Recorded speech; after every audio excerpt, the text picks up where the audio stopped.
There's a well-known story at the end of Masechtas Makos discussing four Tanoim, Rabbi Gamliel, Rabbi Elazar ben Azariah, and Rabbi Yeshua, who were walking with Rabbi Akiva, and they saw the remnants of the Beis HaMikdash, which was destroyed, and the fox was running out of the place of the Kodesh HaKadoshim. The first three started crying, and Rabbi Akiva started laughing, to which they asked him, "Why are you laughing?" He asked back, "Why are you crying?" And they answered, "Of course we're crying.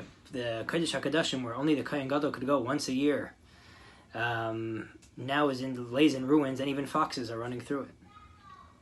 Rabbi Akiva, "Why are you laughing?" To which he responds, "I always knew of two nevois, two prophecies.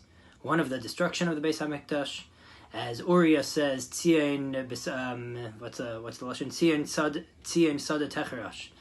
Tzion, Zion, will be plowed down and ruined. And there's a nevuah of Zechariah, that the Jews will live blissfully in the time of redemption. Until the Beis HaMikdash was destroyed, I didn't know that the redemption would be happening.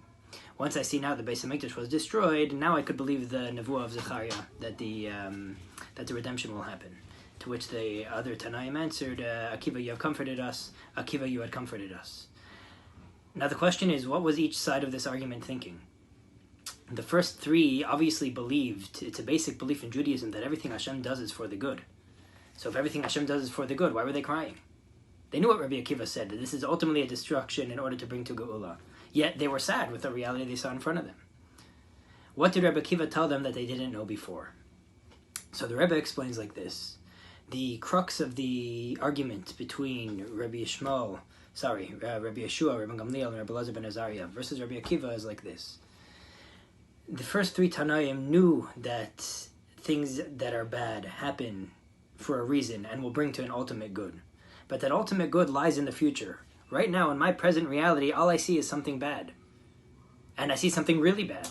Why does Hashem needed to bring a Chorban? Why did he need to bring it to this extent? They didn't judge the present based on what the future will bring. Now there is Chorban and destruction. In the future, there will be redemption. We could be appeased in the future. But right now, how can we be blind to the present? The present is bad.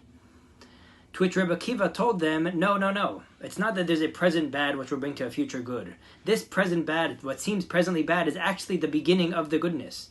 Don't split like a flip book, where you have this reality, next page. This right now that you're watching the destruction is actually the beginning of the construction. It's not a separate reality than the future construction. That's why he compares the destruction to plowing. Is plowing destroying a field or building a field? Well, if you look, plowing seems to be breaking the field. But anyone that knows even the basics about planting will know that you are not at all destroying the field when you're plowing it. You are actually, that is the beginning of building it. So Rabbi Akiva was telling them, don't translate this as calamity, which will eventually lead to something good. Translate this right now as the beginning of something good. And then I could look at the present reality, see the current negativity, and still be able to laugh. And to that they said, Akiva nechamtanu, Akiva nechamtanu. Like we call the Shabbos Nachamu, Nachamu. The Haftarah this week, which is Hashem comforting the Jews, says 2 times, Nachamu, Nachamu. Why double? Nachamu for the future. You should know in the future things will be good. And Nachamu, Nachamu. May you have the second Nachamu. May you have the leap of faith to realize that this itself is the beginning of that goodness. Why Rabbi Akiva? Why was he the only one that was able to realize this? Because this was a story of Rabbi Akiva's life. Rabbi Gamliel, Rabbi Elazar ben Azariah, and Rabbi Yeshua were tzaddikim, had prestigious positions from prestigious families. They lived a easier, spiritually smooth life. Rabbi Akiva lived a rocky life. He was a children of Gerim. He himself only started learning Torah at 40 years old. So if he ever lived in the present just as being the present, he would have gotten very stuck and paralyzed. How can I ever make something out of this? But Rabbi Akiva lived a life where he was able to look at the present based on the future. Now I'm in Am Haaretz. Now I've never opened a book till I'm 40 years old.